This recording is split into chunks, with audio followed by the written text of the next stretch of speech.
Are you ready?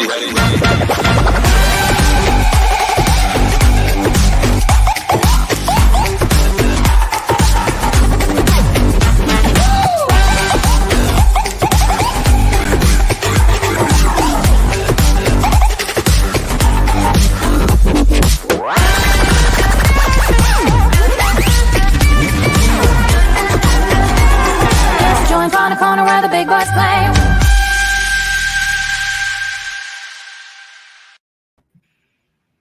Now that is a hype up song if I've ever heard one. Welcome everyone to another episode of the StreamYard Spotlight Show. I am your co-host, Dana Bentz. And I'm your co-host, Kelsey Bentz. It's so nice to be back, and happy Thursday, everyone. Well, Friday for some, Thursday. I suppose. Pardon? Depending on where you're tuning in from. Yeah, that's true. We've got people, it's already Friday for some people. Right. Yeah, so let us know where you're tuning in from. I already see some of our regulars tuning into the chat. Johnny Bean, I made it. I'm glad you made it. Johnny, I think you were in our show earlier today. Kelsey and I have been live. This is our third live stream of the day. So we're happy to be almost done our live streaming day. But we've saved the best for last, in my opinion. What do you think, Kels? Oh, absolutely. I'm excited about our guest tonight. Yeah, me too. Me too. The bearded IT dad says hello. Hello. Yeah, let us know where you're tuning in from. Johnny Bean is in California. I'm tuning in from Vancouver. Smackdown Outdoors is from Minnesota. Cool. Awesome show this morning. Thanks, Johnny. Thanks for tuning in.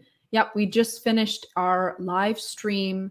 What was it called? Industry Showcase. That was our first live stream of the day. And I thought it went well. We talked a lot about e-commerce and live stream selling. So we heard some really interesting tips from the people who go live to Amazon all the time. Yeah. But our show today is featuring one of the members in the StreamYard community. We do the show every single month on Thursday nights, and we spotlight a member of the StreamYard community to showcase their show, showcase their brand, and also hear from them how they're finding success using StreamYard. So we're so lucky to get to chat with Vera, and she'll introduce herself soon. But I'm really looking forward to hearing her, tips and tricks and just experience using StreamYard. So throughout our show today, let us know if you have any questions for Vera yourself. Feel free to leave them in the comment section. That's one of the features we like most about StreamYard. But without further ado, let's bring Vera on the show. Welcome to the Spotlight. Hi, thank you so much for having me. I'm so excited to be here. Absolutely. Yeah, we're super excited that you're here. So for our audience who doesn't know about you, doesn't know about your show, can you talk a little bit about what it is that you do? Yeah, so I am the senior social media manager at the American Foundation for Suicide Prevention. And, I think when a lot of people hear the word suicide, they think, oh my gosh, what a heavy, heavy subject. And yes, it absolutely can be. But our goal on social media is to educate people and let them know that they're not alone. And so, in our streaming efforts, it's really about cultivating a community and educating our audience, so that they are able to, not only take care of themselves, but be there for their loved ones as well. I think that's so important. And so many people, shy away from, or, like you said, it's like a touchy subject or whatever. But I think you're putting it out there in the spotlight, so to speak, which I think is so important for the growth or like the future of mental health awareness. Yes, absolutely. I think the more we're able to normalize that mental health is physical health. Our brain is a part of our body, and it is okay to experience a range of emotions. And so, that's really what I love about my job. It is just so impactful and meaningful, and just so creative. it doesn't always have to be heavy. We have fun with it, and it's a super creative role. My team is amazing, and yeah, it's a dream come true in terms of a job. That's awesome. Yeah, I love hearing that. It's so fun. It's so fun when we hear from people, just loving what they do. Because I know Kelsey and I talk a lot about how it's so fun for us to host this show, and this show is part of our role at StreamYard. So it's nice that you're feeling the same way. Can you bring us back to how you even found out about StreamYard or even live streaming in general? Totally. Yeah. So, before the pandemic, we were doing some live streaming when it came to live events. But we, once the pandemic hit, everything went social. And so all of our, literally every touch point we were going through social. And one of those pieces that was missing was, different panel conversations. We do like a live concert on our account. And in the beginning of the pandemic, we were using the Zoom and Facebook Live integration. And no shade to Zoom. They have gotten us through this pandemic in so many ways. But the integration feature was just not user-friendly. And I thought there has to be a better way to do this to make it easier for me and my team and our guests who we host on our streams.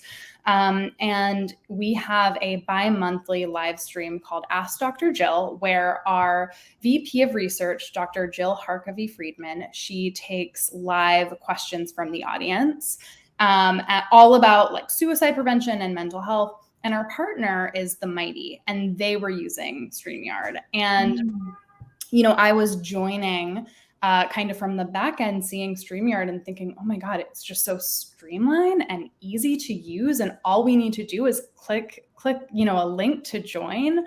And once I kind of learned a little bit more about StreamYard, it's changed all of our live streaming, sorry. And I don't think we will ever go back. That's so exciting to hear. Vera, can you tell us a little bit more? Because you talked earlier about the community engagement, and that's such a big piece of, being on social media and spreading the word about suicide prevention and starting that conversation, right? Because I think sometimes it can be a topic that people don't talk about because they don't know how to talk about it. Mm-hmm. But with StreamYard, there are so many ways for you to reach your audience and expand your audience. So can you talk about how you utilize StreamYard to grow and connect with your audience? Yeah, absolutely. So a majority of our audience on social media is on Facebook. We have over 500,000 followers there. And so a lot of our live streaming efforts are tailored for our Facebook audience. And they are super engaged in the comments. And so whenever there is like a live Q&A component, I love using the comment feature on StreamYard to communicate with our audience and our community, making sure that we are responding to people, especially if they're in crisis. Mm-hmm. It's really important to us in terms of community management. We want people to know that there is help available. And while AFSP is not a crisis resource, we're not the National Suicide Prevention Lifeline, we are still a suicide prevention organization. And so whenever we can, we share resources for people to get help. And, within that, we have seen, especially through our live streams, people coming together in the comments and talking with one another, connecting on levels. There's someone who comes into our comments and says, I'm struggling, I'm not doing well. It is very likely that someone else from our community will come into that comment thread and say, DM me, I'm here to talk to you. And that is such a beautiful and moving piece about our community. I just got chills when you said that, because so often when I think of live stream audience engagement, I think of it between the person on camera and the people in the comments. But what you're saying is almost even more impactful, because it's from the people who are watching, are connecting with each other and who are, you know, sharing their vulnerable feelings or their stories or whatever the case may be, and connecting with other people. And those people are expanding their communities, not just, you know, the person on camera. So that's Right. really, that's awesome. Yeah, and we always talk about building community, you know, like for NSPL, right? For your organization, AFSP. I can't keep Got it. Yes. For your organization, we talk about the community building aspect of it, but like Kelsey's saying, the community is now building community around the show, almost in the comment section, which I think is so neat. Yeah, absolutely. It is so beautiful to see.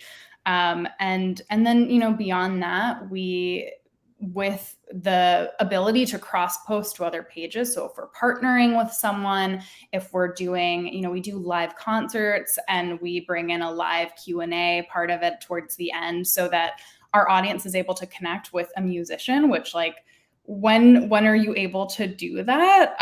Especially during the pandemic, it's been really amazing to watch live music, even though it's through a screen. So, you know, our community is really supportive and they're really there for one another. And it's just, you know, it's really amazing to be a part of it. And to run the show. Right, exactly. That's super cool. So I want to switch gears a bit to talk about more about how StreamYard's been able to help you grow your, almost like your reach. Like, how has your audience grown from live streaming and from using StreamYard? Yeah, totally. So, I mean, I would say just because we are able to, StreamYard makes it so easy to stream, and therefore our capacity to be able to live stream has increased so much. And because of that, you know, we're reaching new audiences through different guests and panelists on our live streams. And so we're able to really reach their communities as well.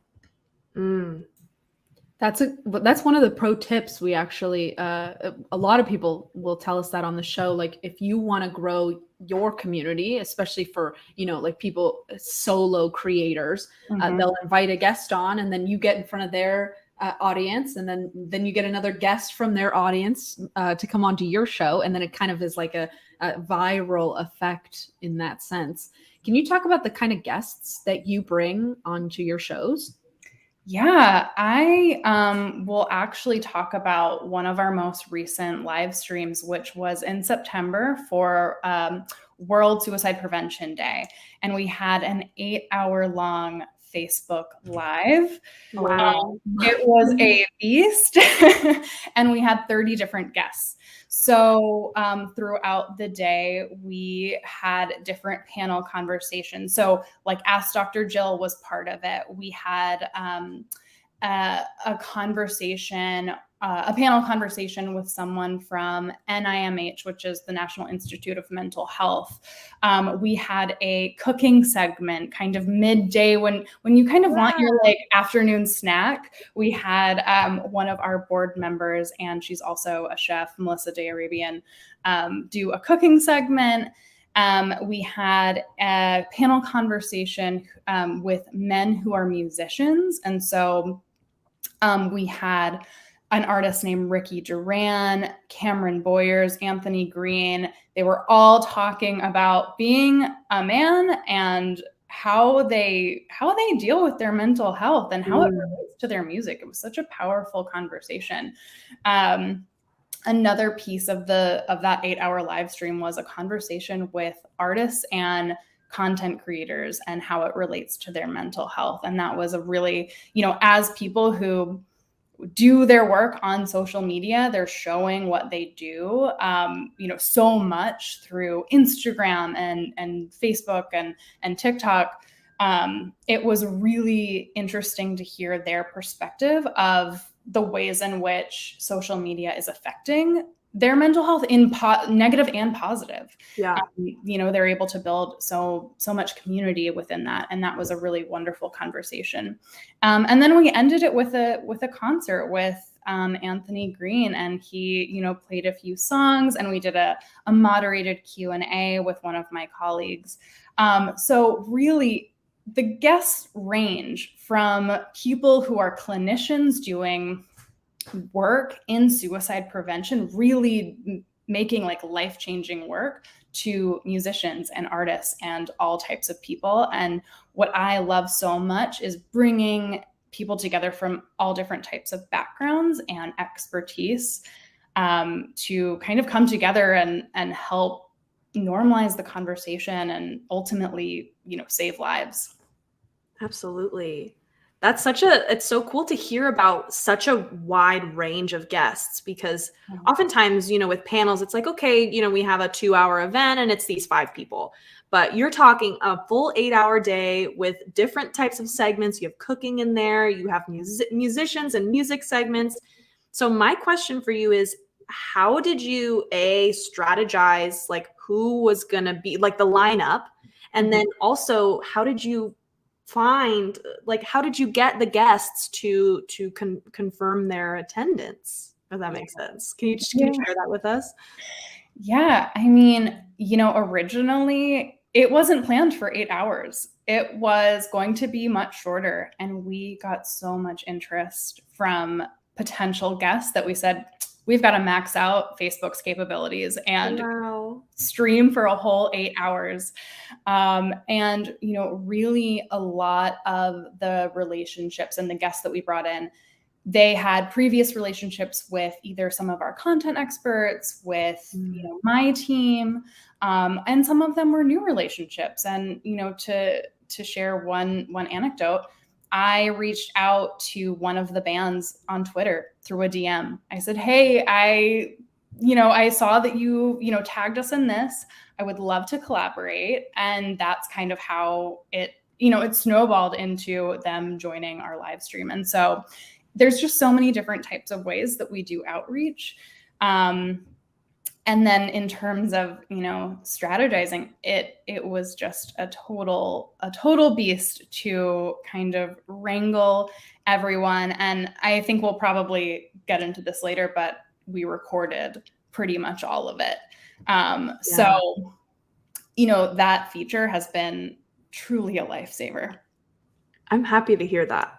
So it sounds like, and correct me if I'm wrong, but it sounds like you sort of had an idea for a shorter show, but you were like not quite sure who exactly might be the guest. So you sort of reached out to a broad range of people just to gauge interest. And then a lot of people came back, positively. Is that how it went? And then it expanded from there? Yeah, pretty much. It was really incredible to see the response. And people were just so excited to be part of the conversation. It was really amazing. That is amazing. So I do want to get into the pre-recorded me talk too. that you mentioned. So tell us about what that was like, how that came about, because it sounds like you were planning to do it all live at first. So what was the journey like to pre-record, and then how did you utilize StreamYard to pull that off? Yeah. So I think being able to record is a semi-new feature on StreamYard, right? And so, as we were planning the 8-hour long live stream, as it got closer and closer, I thought, there's no way I'm going to be able to pull 30 people together throughout the day. Yeah. And we recorded one session, and I thought, you know what? Let's just go ahead and do all of them. We will edit it all together, and then we'll stream that 8-hour long recording. And I'm so glad we did that, because even just moderating an 8-hour long live stream with me and another person, that was, there were like over 1,000 comments on it. I think there were multiple thousands. And so being able to really focus on that community aspect of engaging with the audience and talking with them through the comments, being able to record really allowed us to hone in and focus on our people who were tuned in.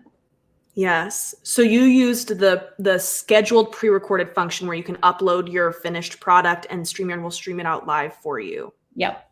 Yes. Yeah, we are so excited about that feature, and it has really changed a lot I think it's changed the game is what I mean for a lot of our live streamers, just with the capacity to be able to do, 8-hour events without having to run it all live, because it's sometimes just not possible, whether it be, someone's not available in the day, or your keynote person can't show up and you're like, oh gosh, what are we going to do now? Or coordinating the 30 guests, that is so difficult. So I'm happy to hear that worked out for you, and then you were able to focus on your audience engagement. Yeah, totally. And with every live stream, or anything digital, there's going to be a technical difficulty. Yeah. And we just could not risk it for that big of an event. So yeah, that's kind of how I go into all of our live streams. I'm like, if something happens, it's okay. We'll get it up. Something always has to happen. And once it does, we'll be able to kind of get it out of the way and move forward. That's so true. And that's a great mindset, because it always, you never know. Yeah, that's the fun of live streaming. Right, exactly. And I think that's one of the reasons we actually built the feature was that brand risk that you're talking about. Like we can't afford for anything to go wrong on this like major event or having a major keynote speaker.